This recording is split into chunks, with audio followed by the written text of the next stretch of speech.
So we learned the Mishnah on Daf Pei Hey Amud Beis,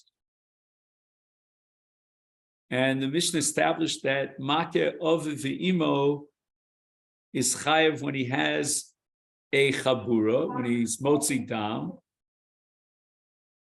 And then we had a chumrah in Makalel, whereas Makalel's liachar misa, Makeh liachar misa is potter.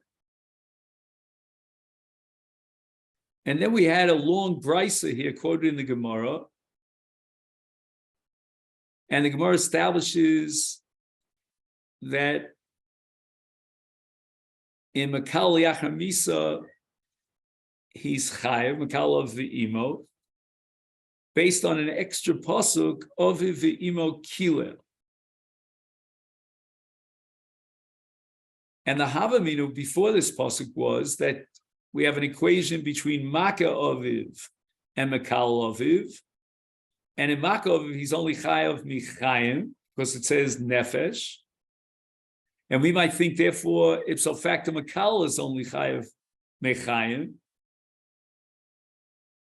And not only that, Makah is more chomer than Makal, because Makah applies even if Eino Ose Maisa Amcha, even if he's a Rasha.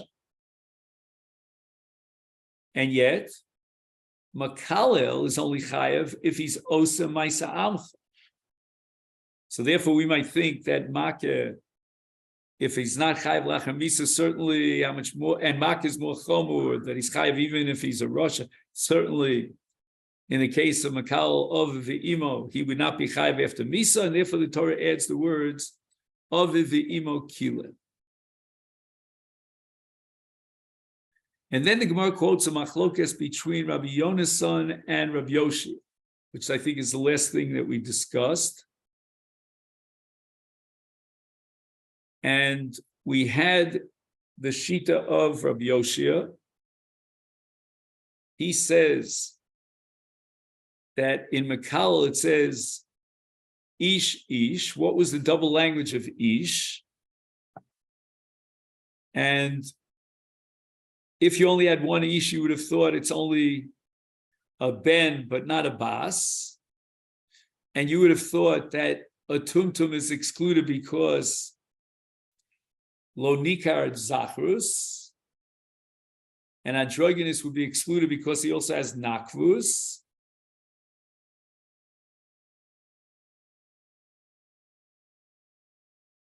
So the extra word Ish teaches you that even a Bas, even a Tumtum, even androgynous, they're all chayav al kilas of ve'im.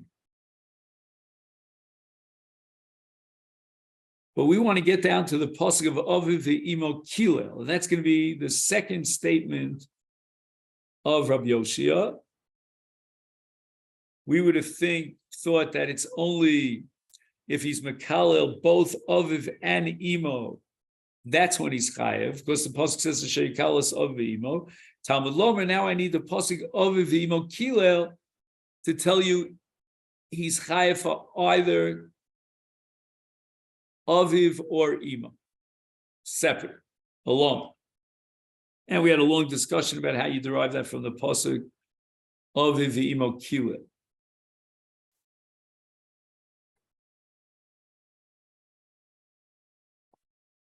So now that Rav Oshia needs the pasuk of Ve'imo Kilel, how does he know that you're b'chayav even liachar misa? That's the Gemara's kash.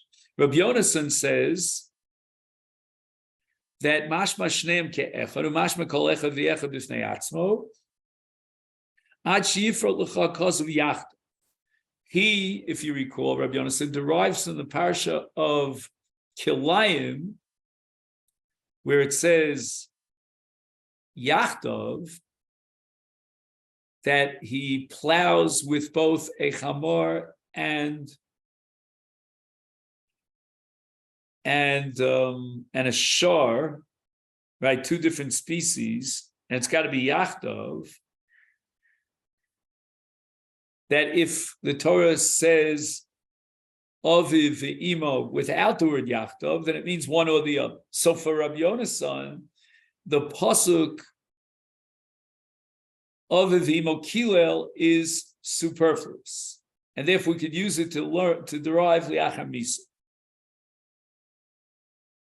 So now Minolon, how does Rav Yoshia know to derive that Makal Oviv imo liachar misa is chayav? Mafkale mi umakalel Oviv ve'imo mos yumos. So until now, we've been analyzing the pasuk in Vayikra Perek Chaf. Now we're jumping back to Shmos Perek Chaf Aleph, and there's an extra pasuk there that says Makal Oviv ve'imo mos yumos. We know that already from Vayikra Chaf. So therefore, Rav Yoshia is going to derive from this extra pasuk that Makalel Oviv ve'imo liachar misa is chayav. Ve'idach, what does Rabbi Yonasan do with this extra pasuk? Mekal oviv ve'imo mos yumos. Ahumi boile l'rabos bas tumtum v'adroigens. V'tepekle me'ish ish tivra Torah b'loshem b'nei ad. Okay, so that's what I think we got up to last time. Now, the Bryce established that Makeh Oviv is more chomer than Makalel because he's chayav even if his father is an Eino Osa Maisa Amcha, he's a Rosh. Makalel is only chayav if he's Osa Maisa Amcha. Our Mishnah enumerates a chumrah in Makalel that doesn't exist in Makeh, and that's that the Makalel is chayav even lachar misa, whereas Makeh Oviv liachar misa is pot. So the Gemara now asks the listener, why does the Mishnah only indicate the chumrah of Makeh, meaning even if his father's a Rasha? Why doesn't he tell you chomer b'Makeh Mimkalel shamakeh also? Sorry, just the opposite. The Mishnah only indicates the chumrah of Makalel vis-a-vis Makeh, in that Makalel is chayav even lachar misa. Why doesn't the Mishnah mention the flip side, the chumrah of Makeh, that he's chayav even if he's Makeh, his father's a Rosh? Mashein came b'Makalel.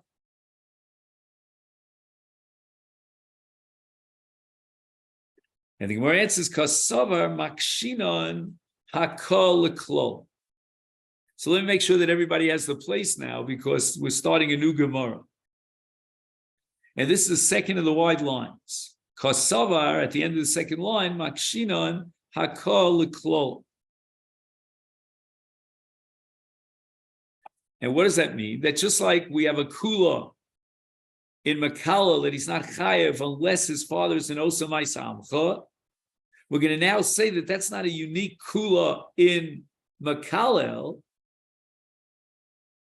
but rather it applies to Makeh as well. And he's only chayev in Makeh Oviv, who's Osa Maisa Amcha.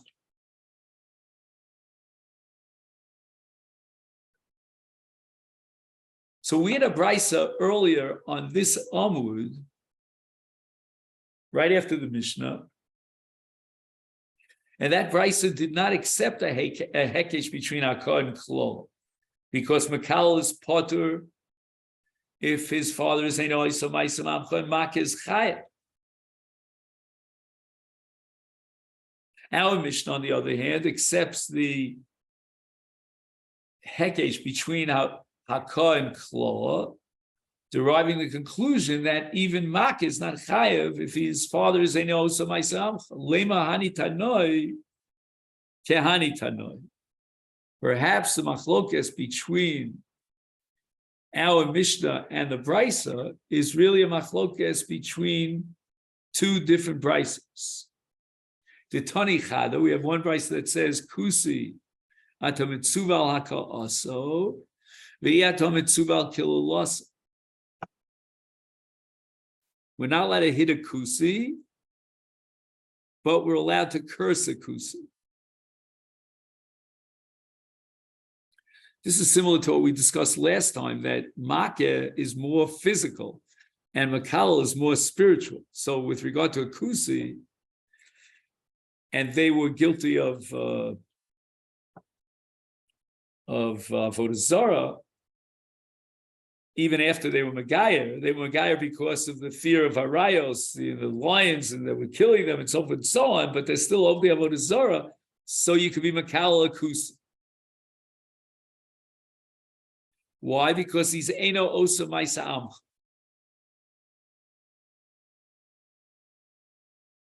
And one Brisa says that despite the fact that Kusi is Eino Osa Maisa Amcha, nevertheless, there still is an Isra Hakah, meaning we don't have the equation between Hakah and Klola, and therefore you're Chayav for Hakah, where you're not Chayav for Klola, in a case of Eino Osa Maisa Amcha, and that was our Mishnah. But we have another Brisa that says,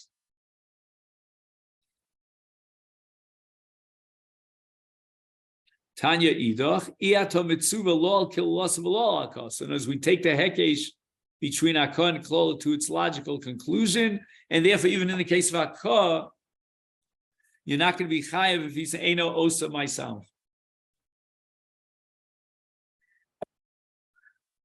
Savrua, the Chachamim that wanted to create that interdependence, the Kuli Alma Kusim Geri MSM, that everybody agrees that initially the status of Kusim was that their Gerus was acceptable, was valid. It's only afterwards that Hirshiu they became Rishon. And therefore their status is equal, is identical to Yisrael She'eno Osa Maisa Amch. And the reason why you put on Hakah also is because, on Kilaso, is because even if you Makal Yisrael Zein Osa Maisamcha, you put.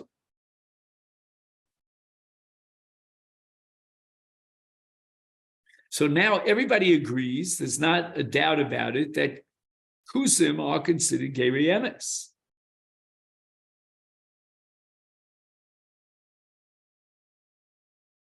And now we have machlokas with Yechayev on Kilas Kusi.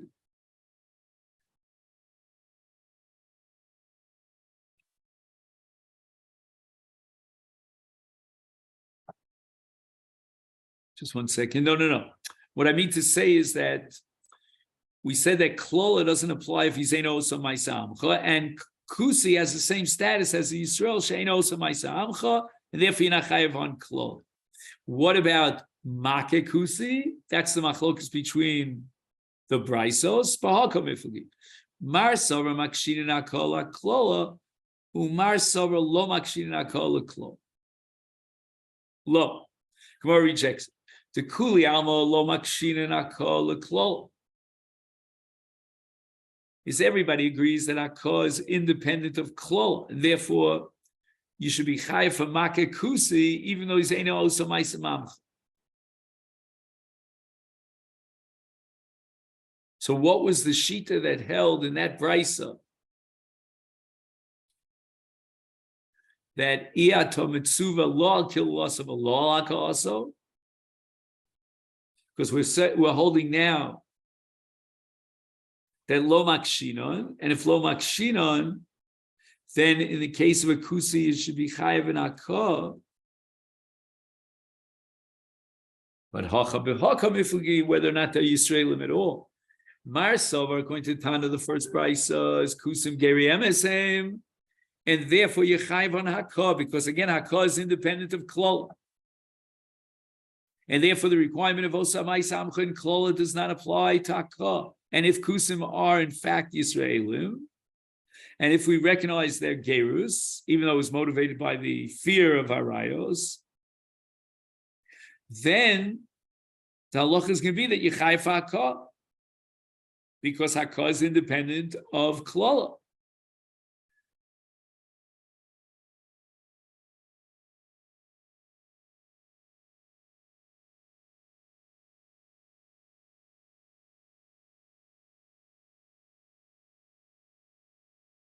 Umar Sava Kusim Geri Arayos, saying that their Gerus was motivated by the fear of Arayos, and therefore they would not really makabel mitzvahs. Their Gerus is therefore not valid, and they have the status of Ovdei Kachav and Gemurim, and therefore you're potter whether it's the klol. So Gemara rejects this. If this be the case, Hainu the Ketani Allah, Vishoro ki Yisrael. Right, the same Brisa says that the shor of a kusi has the status of a shor shal Yisrael, which means the following: that if the shor shal kusi is no geach the shor of Yisrael, or the flip side, the shor shal Yisrael is no geach the shor of a kusi. So therefore, if the shor is a shor tam, it wasn't no geach 3 times, you pay chatzi nezek. It was a muad. After the 3rd time, you pay nezek shalim. Now, if kusim are geri arayos,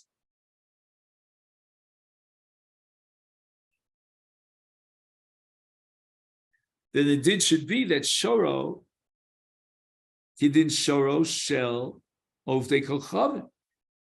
You're telling me geri arayos, and we don't recognize their geras, and therefore they have the status of akum. If they have the status of akum, then the halacha is that if a shor shel Yisrael is no gech, a shor shel akum, he's potter. If a shor of a Yisrael was no gech, the shor of a kusi, then even if he's a shor tam, he should be paying nezek shalom. So a shor shel kusi, shenogach shor shel Yisrael, even if he's shor tam, he pays nezek shalom. El shmami nobek kesha pligi. Machlokes is whether or not we have a hekesh between hava and kol. Not like the second interpretation that the machlokes depends upon whether or not we recognize the gerus, because then their shor that was no geach us, no geach our shor, would pay nezek shalom even as a shor tam, according to that opinion that geri arayos. But we're going to assume now, no, everybody agrees that they were gerim, and we accepted and validated their gerus.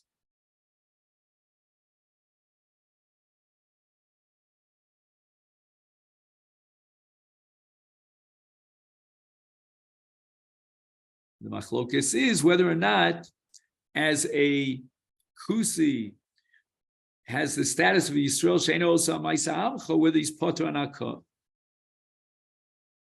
And that depends upon whether you accept a hekesh to klola, because in klola we say, osa ma'isa amcha, if he's a Russia, there's no isa klola. Shma. So just to summarize, the final conclusion of the Gemara is that we have machlokes whether we derive hakah from klola,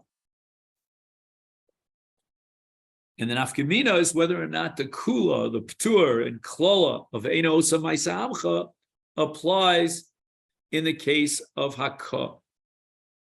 That's machlokes tanoim, which we see also in this brisa of kusim, with regard to kusi, whether Yechayev is hakah.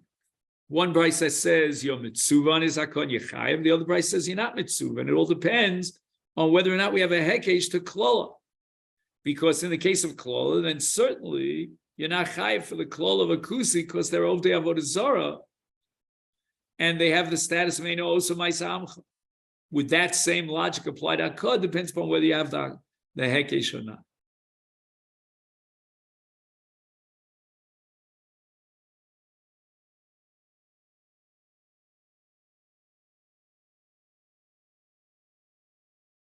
So it's interesting, the maskana of this Gemara is that everybody agrees that the gerus of the kusim is a valid gerus.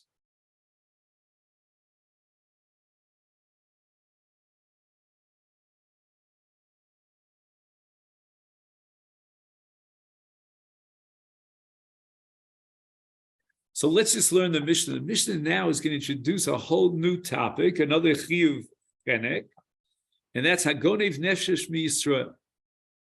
So for kidnapping, you're chayav chenek, but not, don't take it too simply, it's superficially. It's not just because you kidnap someone, but dafka, you have to work him. Because the pasuk says in Shmos Chaf Aleph, "Gonev ish umecharo and he was sold, the nimtza biyado, most yumas.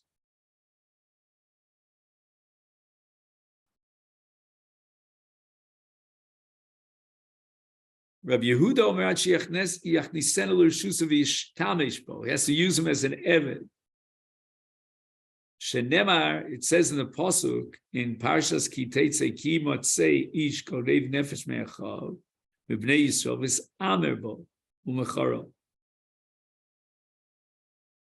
So you see that he's not chayiv until you mishtamish bo.